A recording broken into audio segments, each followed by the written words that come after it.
पंचगव्य doctor association द्वारा पंचगव्य चिकित्सा महासम्मेलन के कार्यक्रम को लेकर एक प्रेस वार्ता का आयोजन किया गया। उत्तर प्रदेश से फिरोजाबाद जिले में सभी पंचगव्य डॉक्टर्स के आगमन होगा, जिसमें पंचगव्य विद्यापीठ कांचीपुरम तमिलनाडु भारत के संस्थापक एवं गुरुकुलपति डॉक्टर निरंजन वर्मा जी एवं डॉक्टर श्री कमल टावरी IAS उपकुलपति पंचगव्य विद्यापीठ कांचीपुरम भूतपूर्व सचिव भारत सरकार के सानिध्य में जिला फिरोजाबाद में पंचगव्य चिकित्सा सम्मेलन कार्यक्रम का आयोजन होगा। पंचगव्य डॉक्टर अरिहंत जैन ने बताया, राज्य स्तरीय द्वितीय पंचगव्य चिकित्सा सम्मेलन गांव लाल ISBL इंटर कॉलेज में 24 और 25 जून को होगा। इस वार्ता का उद्देश्य जो है वो पंचगव्य डॉक्टर एसोसिएशन द्वारा उत्तर प्रदेश राज्य स्तरीय पंचगव्य चिकित्सा सम्मेलन जो है वो किया जा रहा है 24 और 25 तारीख को। इसमें 24 तारीख को जो गव्यसिद्ध हैं, जो पूरे उत्तर प्रदेश और आसपास के जो गव्यसिद्ध हैं, उन सब का रीट्रेनिंग प्रोग्राम रहेगा और शाम को सांस्कृतिक कार्यक्रम रहेंगे 24 तारीख को। और 25 तारीख को सुबह जो है वो 8 बजे से लेकर के 11 बजे तक गुरुजी जो हैं, हमारे गुरुजी श्री निरंजन वर्मा जी जो हैं, वो सभी गौ भक्तों को संबोधित करते हुए किस प्रकार गौ माता से हम स्वस्थ रह सकते हैं, गौ माता को अपने जीवन में ला करके हम किस तरीके से स्वस्थ रह सकते हैं, उनके गव्यों, उनके पांचों गव्य दूध, घी, छाछ, गोबर और गौमूत्र, जिसको आयुर्वेद में पंचगव्य कहा जाता है, इसका इस्तेमाल करके किस प्रकार हम स्वस्थ रह सकते हैं, जटिल और असाध्य रोगों की किस प्रकार पंचगव्य से चिकित्सा हो सकती है और फिर किस प्रकार भारत की, हमारे समाज की सभी समस्याओं का समाधान गौ माता के पास में है। इस विषय पर जो है गुरुजी का व्याख्यान रहेगा, जिसका लाइव प्रसारण जो है वो पंचगव्य विद्यापीठम के फेसबुक पेज से रहेगा और इसके साथ साथ जो है वो विश्व जागृति टीवी यूट्यूब चैनल से भी जो है इसका लाइव प्रसारण जो है आप सभी को देखने को मिलेगा। हमने एक चिकित्सा शिविर भी वहाँ पे रहेगा, जहाँ पर गुरुजी के सानिध्य में और बाकी सभी जो सीनियर जो गव्य से डॉक्टर्स जितने भी हैं, पंचगव्य डॉक्टर्स जितने भी हैं, वो सब जो है वो मरीजों की चिकित्सा भी करेंगे। तो इसमें जिन जिन मरीजों को चिकित्सा कराने के लिए जो आने वाले हों, वो सब कृपया करके दिए हुए नंबर पे जो है वो रजिस्ट्रेशन ज़रूर करा लें। उन्हीं लोगों को फिर चिकित्सा शिविर में एंटर किया जाए। आज जो पत्रकार वार्ता रखी गई है 24-25 तारीख में, ये लाली गांव है, यहाँ से पास में ही 10 किलोमीटर, वहाँ पर एक तरह से कहिए कि रिसर्च सेंटर छोटा सा अपने ज़िले का, यहाँ उसकी शुरुआत होगी, उसका उद्घाटन भी होगा।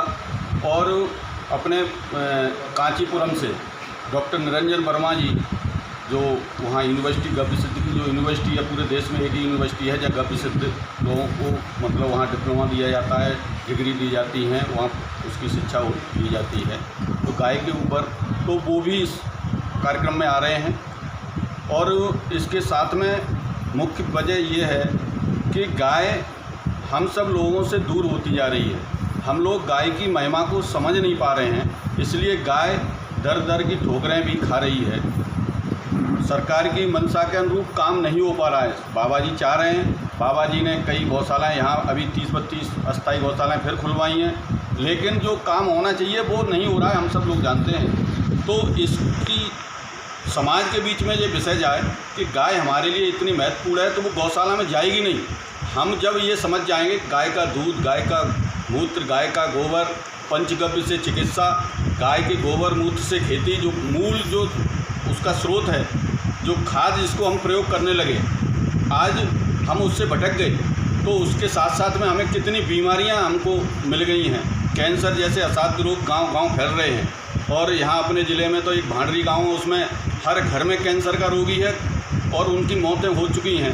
पूरे देश के अंदर ये हालात हो चुकी हैं। WHO की रिपोर्ट के आधार पर जो उन्होंने रिपोर्ट दी है, वो कहते हैं कि 2025 तक 87% कैंसर के रोगी इस देश के अंदर होंगे।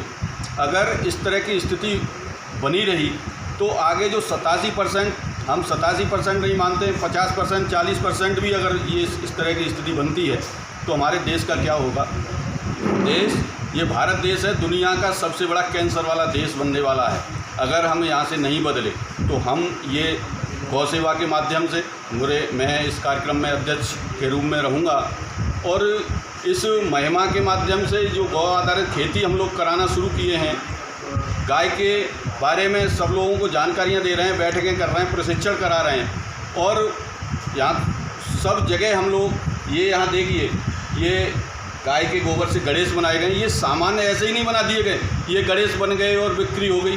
भाई इसके अंदर गाय का गोबर जिस घर में रहता है वहाँ रेडिएशन मुक्त वातावरण हो जाता है। तो गाय के गोबर को हम किस रूप में घर में रख सकते हैं, क्योंकि गणेश जी की वंदना, हमारे घर में कोई कार्यक्रम शुभ कार्य करते हैं तो सबसे पहले गणेश जी की वंदना करते हैं, गणेश जी की पूजा करते हैं। तो गणेश जी के रूप में ये हमारे गणेश जी घर में रहेंगे, गोबर हमारे घर में रहेगा तो हमारे घर में रेडिएशन मुक्त वातावरण रहेगा। ये पेटेंट हो चुका है कई वर्षों के बाद में। पिछले साल 2022 में 24 अक्टूबर को ये जो मोबाइल में ये चिप लगी हुई है, इसके ऊपर पेटेंट लिया गया है।